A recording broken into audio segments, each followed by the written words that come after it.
Hola, mi nombre es Paula O'Reilly y les quiero dar la bienvenida a la clase de hipnótico sentiva, continuando con el curso de anestesia total intravenosa de la Universidad del Paraíso. Dentro de la lectura obligatoria está considerado el capítulo 30 de la última edición del Miller, que habla sobre los anestésicos intravenosos. Y además les puse como bibliografía complementaria un trabajo de Propofol del autor Absalón, altamente recomendable que lo puedan leer. En esta clase vamos a hablar de los siguientes inductores. Propofol, cuáles son sus características farmacocinéticas y farmacodinámicas. Vamos a hablar de la KEO y de la vía media contextual. Al final de la clase y más someramente hablaremos de tiopental, midazolam, ketamina y etomidato. Comenzaremos entonces con el Propofol. El Propofol se introdujo en 1970 y actualmente es usado para inducción y mantención de la anestesia y además para sedación fuera pabellón. Dentro de las características físico-químicas es un derivado fenólico y pertenece al grupo de los alquifenoles. El Propofol es muy liposoluble y es insoluble en solución acuosa. La formulación más comúnmente utilizada es de Propofol al 1%, con aceite de soya al 10%, 1.2% de lecitina de huevo y 2.25% de glicerol. El Propofol tiene un pH de 7, es estable a temperatura ambiente y se puede diluir en dextrosa al 5%. Dentro de las características farmacocinéticas del Propofol, sabemos que se oxida en el hígado a 1.4 diisopropilquinol y luego se conjuga con ácido glucurónico para ser eliminado por el riñón. Menos del 1% del Propofol se excreta sin cambios en la orina y solo un 2% en las heces. Los metabolitos del Propofol son inactivos. El clearance del Propofol es mayor a 1.5 litros por minuto. Esto excede al flujo sanguíneo hepático, por lo que puede ocurrir metabolismo extrahepático. Y esto se ha comprobado en la fase anhepática del trasplante hepático. El riñón es el lugar del metabolismo extrahepático más frecuente, y esto da cuenta del 30% del clearance del Propofol. El pulmón también participa del metabolismo extrahepático.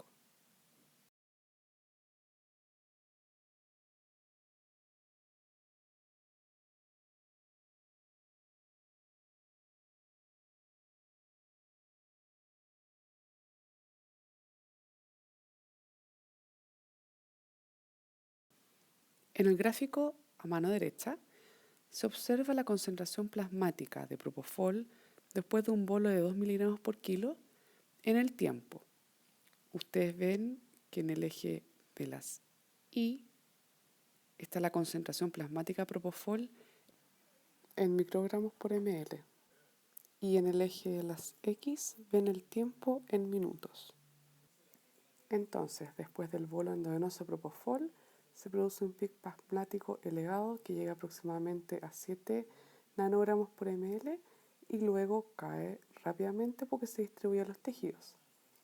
Esta vía media de distribución inicial es de 2 a 8 minutos.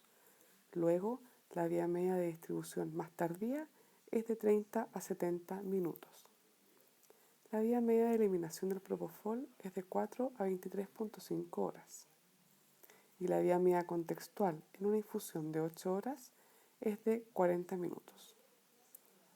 Otro parámetro farmacocinético de mucha importancia es el volumen de distribución. Y en el caso del Propofol es de 6 a 40 litros y el volumen de distribución en estado de equilibrio o steady state es de 150 a 700 litros. El clearance del Propofol es bastante elevado, es de 1.5 a 2.2 litros por minuto. El retraso o histéresis que se observa entre la administración del Propofol y el comienzo de los efectos clínicos está regulada por una constante de tiempo que es la KEO. La KEO o la KE0 es la constante de velocidad de eliminación de la droga, en este caso el propofol, del sitio efecto. Es el único parámetro farmacocinético que puede predecir la concentración en el sitio efecto y puede predecir el efecto. A mayor KEO hay una menor histéresis. Mientras mayor sea el valor de la KEO, con mayor rapidez, es decir, velocidad, la droga va a acceder y también va a abandonar el compartimiento del sitio efecto. En este esquema quiero representar la histéresis. Se muestra una curva C que representa la concentración de una droga después de un bolo, que tiene un pic y después baja, y luego se representa una curva R que representa a la respuesta de esa droga, que vemos que tiene un retraso en el inicio después de la concentración plasmática. En anestesia, tras la administración de una droga, la concentración máxima se produce a un determinado tiempo, donde muestra la flecha, y su efecto se observa después, en la segunda flecha. Esta diferencia entre el pic de la concentración plasmática y el efecto se denomina histéresis. El punto 1 indica una concentración alta de la droga, pero escasa respuesta. En cambio, en el punto 2 se indica la misma concentración plasmática de esa droga, pero con una respuesta máxima. La KEO es una constante que se expresa matemáticamente en minutos a la -1, debido a que es un concepto difícil de pasar al papel y de poder manejar. Se utiliza la vida media KEO.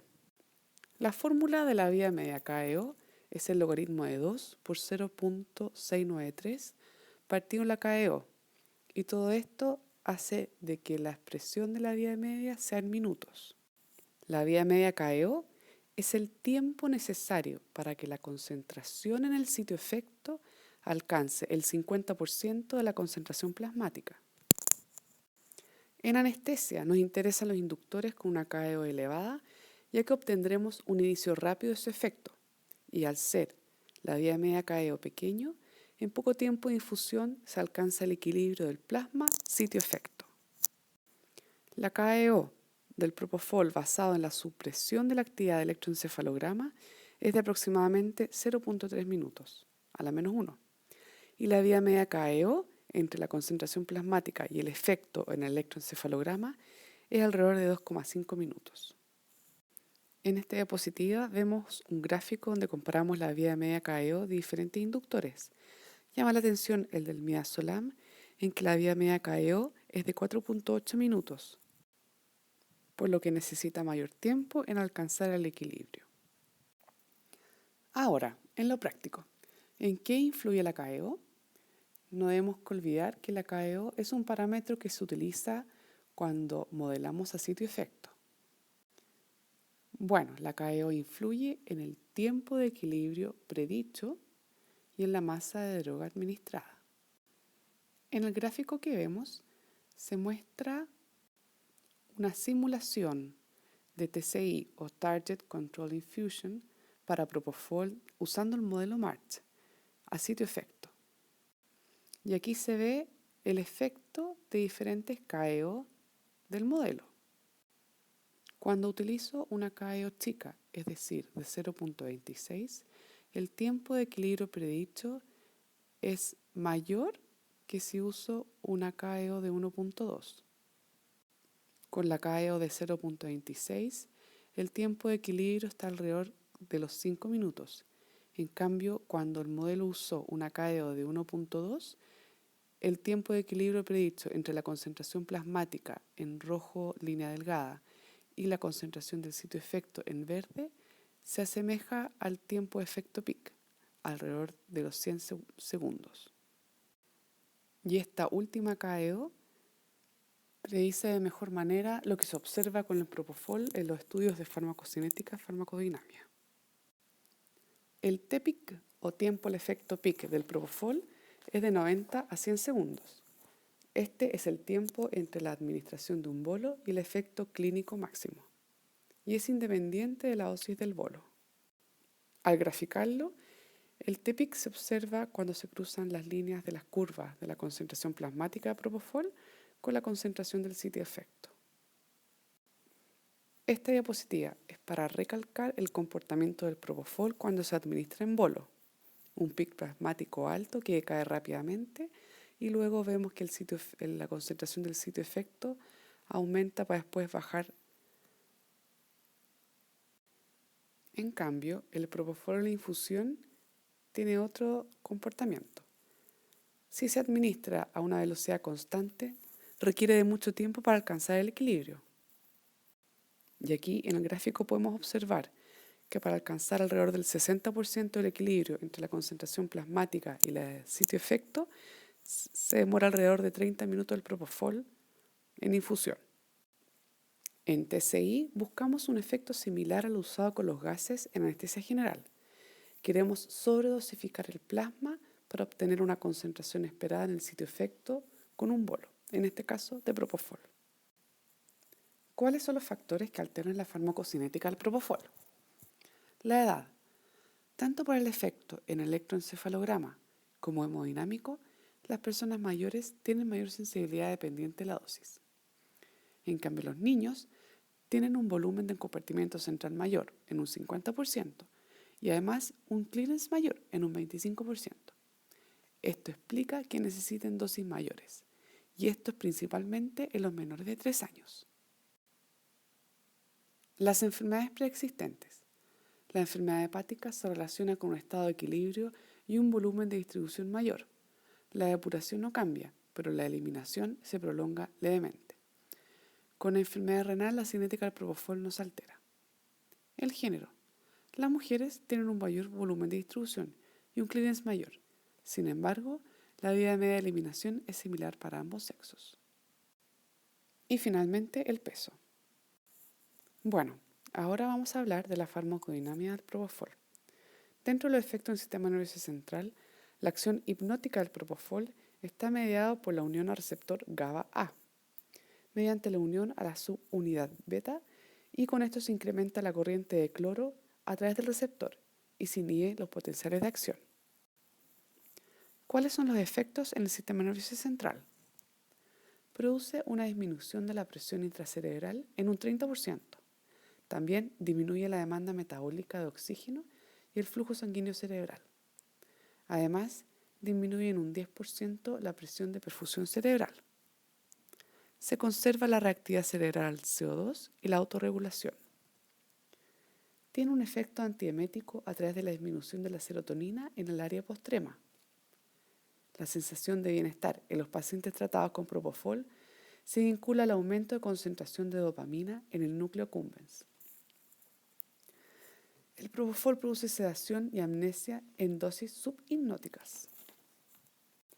La concentración de propofol, a la cual el 50% de los pacientes no logra responder a órdenes verbales, es de 2.35 microgramos por ml. El propofol se comporta como anticonvulsivo dependiente de la dosis y además disminuye la presión intraocular en un 30 a 40%. ¿Cuáles son los efectos en el sistema respiratorio? Apnea. La incidencia de apnea y su duración son dependientes de la dosis, de la velocidad de inyección y de la preanestesia concomitante, y esta se da en una frecuencia de un 25 a un 30%. Hay una disminución en el volumen corriente en un 40% y un aumento de la frecuencia respiratoria en un 20%.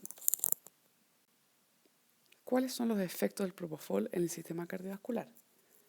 Produce una disminución de la presión arterial durante la inducción. Cae entre un 25 y un 40% la presión sistólica. Produce un descenso del gasto cardíaco en el 15% y una disminución de la resistencia vascular periférica en un 15 a un 25%. La disminución del gasto cardíaco podría deberse a su acción en el impulso simpático del corazón. Es importante que el propofol es un depresor miocárdico. La frecuencia cardíaca no varía. Se inhiben también los varorreflejos, lo que reduce la respuesta taquicárdica a la hipotensión. ¿Cuáles son los usos del propofol? Para la inducción y el mantenimiento de la anestesia. En este cuadro podemos ver las indicaciones y las dosis de propofol intravenoso. Para la inducción de la anestesia general de 1 a 2.5 miligramos por kilo. Para el mantenimiento entre 50 y 150 gramos por kilo minuto. Sedación entre 25 y 75 gramos kilo minuto y como acción antiemético de 10 a 20 miligramos endovenosos. La dosis de inducción va a depender de la edad, de la masa magra y la volemia del paciente. Por lo tanto, se deben ajustar las dosis y acordarse que los opioides influyen en la farmacocinética y la farmacodinamia del propofol. ¿Cuáles son los efectos secundarios? Dolor en el punto de inyección, apnea, hipotensión, tromboflebitis venosa, síndrome de infusión de propofol. Este último es un síndrome infrecuente relacionado con la infusión de propofol a una velocidad de 4 miligramos por kilo hora o durante un periodo mayor a 48 horas. Sus signos son acidosis metabólica, rabdomiolisis, hiperlipemia, hepatomegalia y miopatía. La dosis de inducción para un adulto para hipnosis es de 1.5 a 2.5 miligramos por kilo. La concentración plasmática 50 para pérdida de la conciencia es de 2.35 microgramos por ml. La dosis es mayor en los niños menores de 2 años, con una dosis efectiva de 95 de 2.88 miligramos por kilo. Y esto debe reducirse en pacientes de mayor edad. Ahora vamos a hablar de los barbitúricos. El tiopental es del mayor uso en anestesia. Los otros barbitúricos, como pentobarbital o fenobarbital, no son usados como inductores debido a su efecto prolongado o predominantemente no hipnótico. El tiopental se une al receptor GABA-A, subunidad beta, potenciando el efecto de este neurotransmisor. A dosis baja de tiopental se potencia el efecto GABA al disminuir la asociación del GABA con su receptor, y esto aumenta la duración de la apertura del canal de cloro, produciendo un efecto sedante e hipnótico. A dosis alta, los barbitúricos activan directamente los canales de cloro, actuando como agonista, y esto produce anestesia. El tiopental, al unirse al receptor GABA, inhibe la transmisión de neuroreceptores excitatorios y aumenta la transmisión de neurotransmisores inhibitorios por estímulo GABA. Dentro de las características físico-químicas, el tiopental tiene un pH de 10, es soluble en agua con un pKa de 7.6 y es muy liposoluble. Dentro de la farmacocinética del tiopental, la absorción puede ser por administración endovenosa o rectal.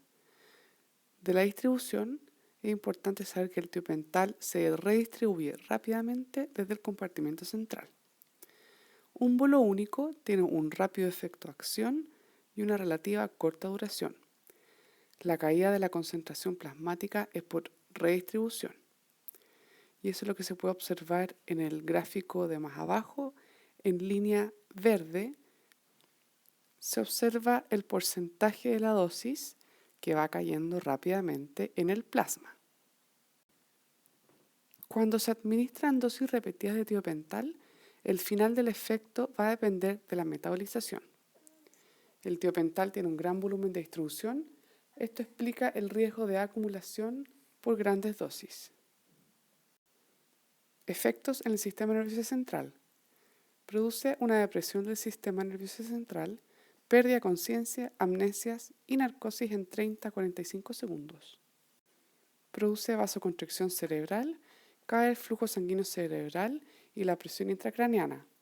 Baja el consumo metabólico de oxígeno, produciendo un silencio de electroencefalograma.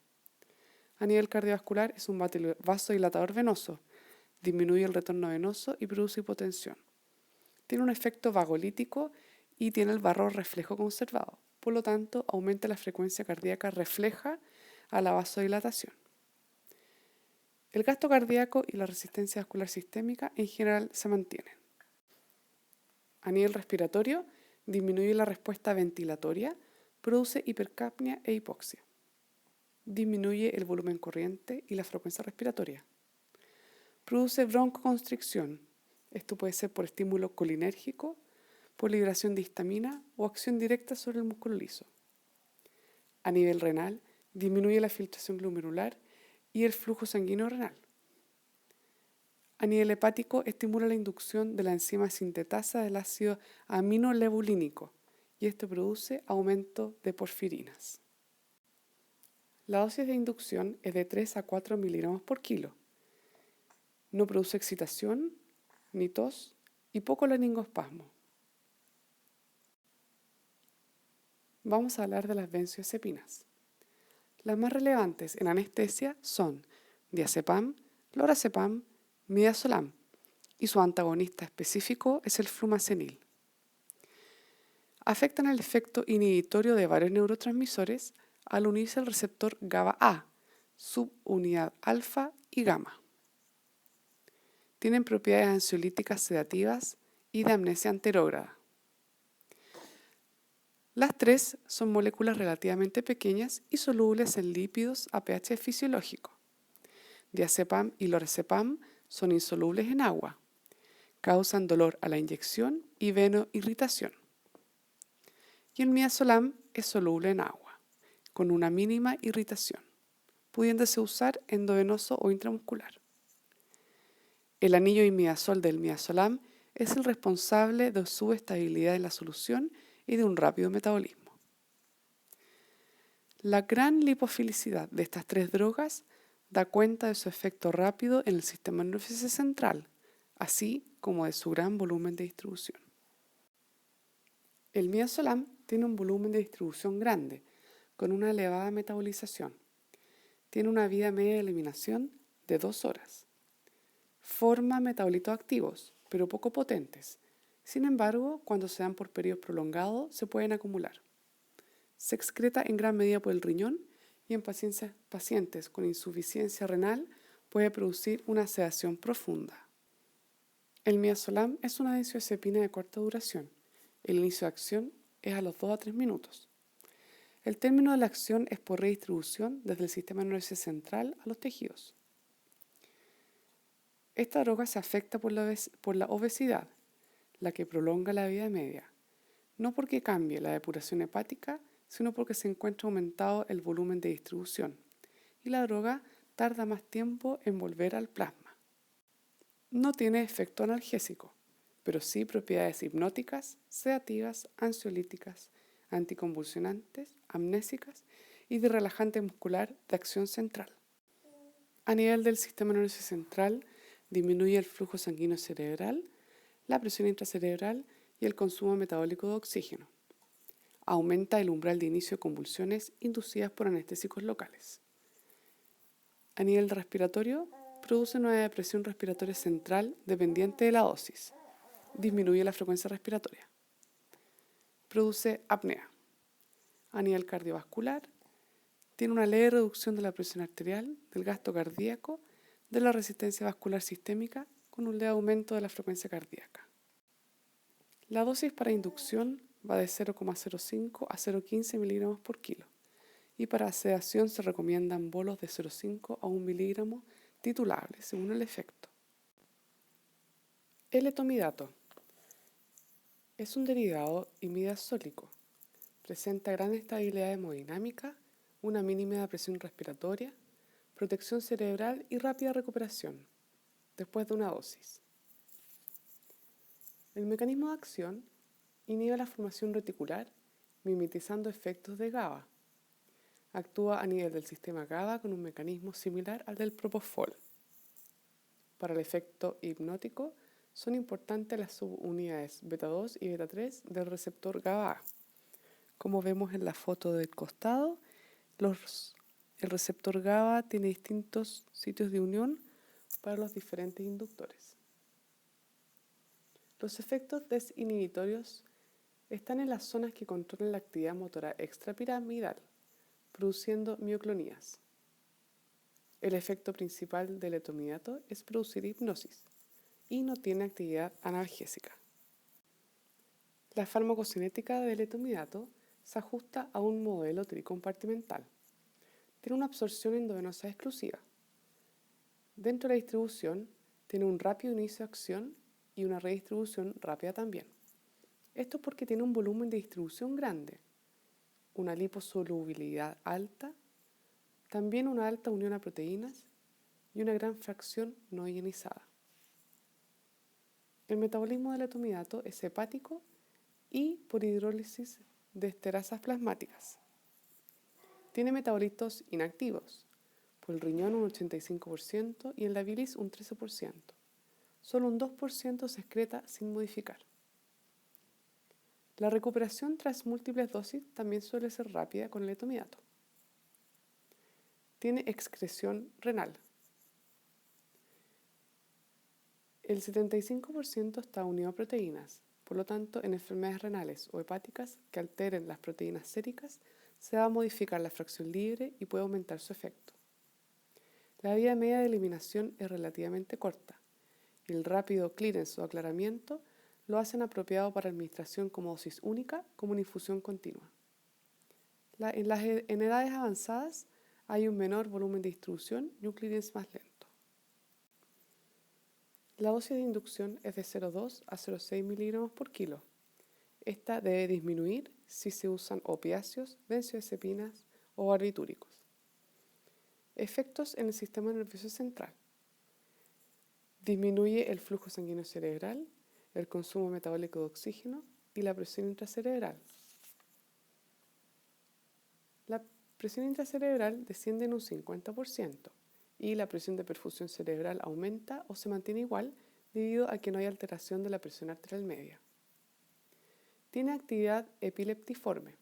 Esto significa que provoca cambios en el electroencefalograma similares a los que provoca los barbitúricos, y esto se ha asociado a convulsiones de tipo gran mal. La inducción con etomidato se asocia a una alta incidencia de mioclonías no relacionadas con focos corticales. A nivel respiratorio hay un mínimo efecto sobre la ventilación, siendo la apnea poco frecuente. La inducción con etomidato se puede acompañar de hipo o tos. En el sistema cardiovascular hay un mínimo efecto. No altera prácticamente ningún parámetro hemodinámico. Podría haber cambios leves en la resistencia vascular sistémica. Esto se debe a que el etomidato carece de efecto sobre el sistema nervioso simpático y sobre la función de los vasoreceptores. Sin embargo, al ser carente de analgesia, no suprime del todo la respuesta simpática al laringoscopio y a la intubación. En el sistema endocrino, inhibe enzimas relacionadas con la síntesis de cortisol y aldosterona. El grado de depresión adrenocortical puede durar alrededor de 12 horas y remite espontáneamente, lo que no interferiría en cirugías largas con un nivel alto de estrés. Otros efectos son dolor en el sitio de inyección, que se puede aliviar con lidocaína, náuseas y vómitos, movimientos mioclónicos e hipos, tromboflebitis, 48 a 72 horas después de la inyección, y potencia el bloqueo neuromuscular de los relajantes musculares no depolarizantes. La ketamina es un análogo de la fenciclidina con gran efecto analgésico. Es antagonista de los receptores N-metil de aspartato, NMDA. Produce una anestesia disociativa, esto es decir, que hay una disociación entre el tálamo y la corteza. Produce analgesia, amnesia e inconsciencia relacionada con la dosis. No suele producir depresión cardiorrespiratoria. Farmacocinética. Se puede administrar endovenoso o intramuscular. El PIC cuando es endovenoso es a los 2 minutos e intramuscular a los 10 a 15 minutos. De la distribución, tiene una alta liposolubilidad, con menor unión a proteínas que los barbitúricos, pero está igual ionizada a pH fisiológico, lo que produce una rápida distribución al cerebro y luego a otros tejidos. La metabolización está realizada por enzimas microsomales hepáticas. Tiene un metabolito activo, que es la norketamina, que posee entre un 20 y 30% de la actividad de la ketamina. Luego, estos productos se hidrolizan y se forma hidroxinorketamina. Luego se conjugan y se hacen solubles en agua y son luego excretados en la orina. Hay una elevada metabolización. La vía media de eliminación es de 2 horas. La excreción es renal. Sus efectos en el sistema nervioso central. Produce analgesia, amnesia e inconsciencia. Provoca pérdida de conciencia y analgesia relacionada con la dosis. Aumenta el metabolismo cerebral, el flujo sanguíneo cerebral y la presión intracraneana. Aumenta el consumo metabólico cerebral de oxígeno. Puede activar focos epileptogénicos. Puede producir delirio y reacciones psicológicas indeseables, sueños reales, ilusiones, pesadillas. Se asocia a excitación, confusión, euforia y miedo. Podría aparecer estos síntomas en la primera hora de la recuperación. Los factores que influyen en este cuadro de delirio son: la edad es menor en pacientes pediátricos, el sexo es mayor en mujeres, la dosis, mientras sean dosis elevadas y rápida administración, y pacientes con sensibilidad psicológica. Las benzodiazepinas, midazolam, lorazepam y diazepam son útiles para reducir estas reacciones. En lo respiratorio no afecta el drive ventilatorio. Es un potente broncodilatador, aumenta la salivación y la probabilidad de laringoespasmo. En lo cardiovascular es un depresor miocárdico directo e inhibe la recaptación de noradrenalina. Esto quiere decir que va a aumentar la frecuencia cardíaca, la presión arterial y el gasto cardíaco. La dosis de inducción va de 0,5 a 2 miligramos por kilo endovenoso y a 4 a 6 miligramos por kilo intramuscular. Para analgesia, generalmente se ocupan de 0,2 a 0,8 miligramos por kilo endovenoso. Ahora bien, aplicando los conceptos de farmacocinética, podemos ver que en la TCI o Target Controlled Infusion, ¿por qué no se usan todos estos inductores en mantención? Y esta es la explicación: el tiempo de vida media contextual. La vida media de eliminación se ha usado como un parámetro para comparar la duración de las drogas. Sin embargo, la distribución de la droga también influye en ese factor y la duración de la infusión también va a influir en la distribución. Por lo tanto, en vez de vida media de eliminación, usamos el tiempo de vida media contextual.